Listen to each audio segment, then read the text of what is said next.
Rashtrawadi Congress party महिला विभाग, अल्पसंख्याक विभाग, तालुका अक्कलकोट यांच्या वतीनं आदर्श पत्रकार सन्मान सोहळा 2025 या कार्यक्रमाचं आयोजन करण्यात आलं होतं. या कार्यक्रमास प्रमुख अतिथी म्हणून राष्ट्रवादी काँग्रेस पार्टीच्या महिला प्रदेश सरचिटणीस तथा लातूरच्या निरीक्षक सुवर्णा झाडे, जिल्हा कार्याध्यक्ष उज्ज्वला पाटील, अल्पसंख्याक विभागाचे जिल्हा कार्याध्यक्ष इस्माईल फुलारी, शहर उपाध्यक्ष मीरा बुद्रुक उपस्थित होत्या. कार्यक्रमाची सुरुवात दीपप्रज्वलन करून करण्यात आली. नंतर उपस्थित सर्व मान्यवरांचा फेटा बांधून आणि पुष्पगुच्छ देऊन राष्ट्रवादी काँग्रेसच्या महिला तालुकाध्यक्ष सविता देडे आणि शहर प्रमुख हरीश देडे यांनी सत्कार केला. अध्यक्षस्थानी सरचिटणीस सुवर्णा झाडे होत्या. लोकशाहीचा चौथा स्तंभ म्हणून ज्यांना ओळखलं जातं असा निरपेक्ष निर्भीड पत्रकारांचा आदर्श म्हणून गौरव करण्यात आला. यावेळी उपस्थित मान्यवरांच्या हस्ते सन्मानचिन्ह लेखणी देऊन पत्रकारांचा सत्कार करण्यात आला.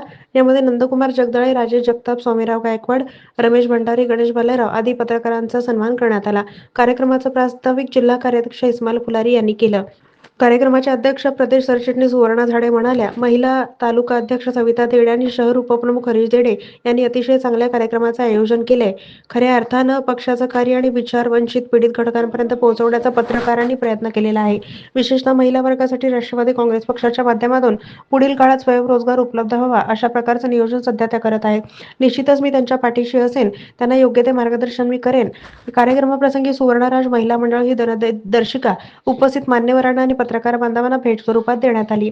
यावेळी माजी सैनिक प्रकाश घटकांबळे, शंभूदेव सुरवसे, वजीर शेख, सज्जाद मणियार, मीना भाकरे, जलवंता मठे, शोभा तिखंडे, राष्ट्रवादीच्या शहर उपाध्यक्ष मीरा बुद्रुक, बोरगावचे सरपंच विद्यास्वामी, श्यामस्वामी, राष्ट्रवादी काँग्रेस पार्टी महिला विभाग, अल्पसंख्याक विभागाच्या पदाधिकारी आणि कार्यकर्त्या उपस्थित होत्या. सूत्रसंचालन सिद्धार्थ वडकुंबे यांनी केलं. आभार हरीश देडे यांनी मानले.